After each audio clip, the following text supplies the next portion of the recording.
Okay, let's talk about the ultimate sci-fi debate, Star Trek versus Star Wars. But wait, what if I told you the real answer isn't either?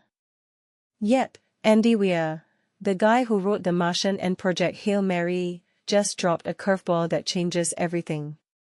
His pick: Doctor Who.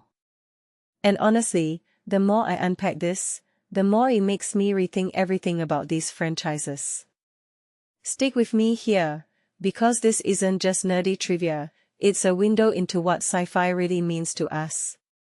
First, let's dissect Weir's cheeky answer. On the surface, it's a joke. But dig deeper, and it's a masterstroke of analysis. Why? Because Doctor Who isn't just a show, it's a Trojan horse. It sneaks hard sci-fi concepts into time travel paradoxes and alien politics, then wraps them in fairy tale morality plays. Sound familiar?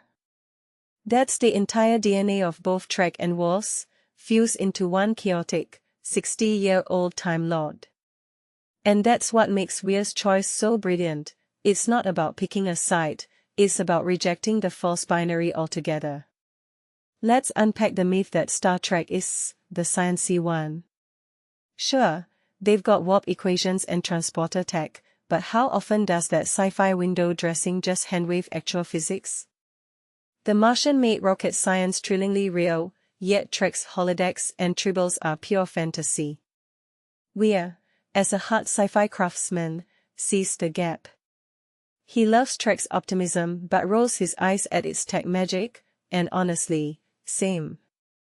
There's a reason Spock's logic feels more like a moral compass than a scientific method. Now, Star Wars. We've all heard the "a long time ago" line, right? But what if Lucas coded the truth into the opening crawl?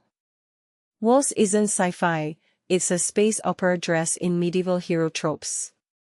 The Force isn't quantum mechanics, it's mysticism with a glow stick upgrade. Yet here's the twist: as the franchise evolved, it started stealing Trek's playbook, droids, star destroyers, even the Ewoks' guerrilla tactics. Wars became the anti-hero who can't escape its own sci-fi drag.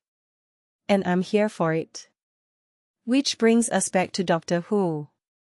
Why does this 50-year-old British import hold a key? Because it's the ultimate genre omnivore.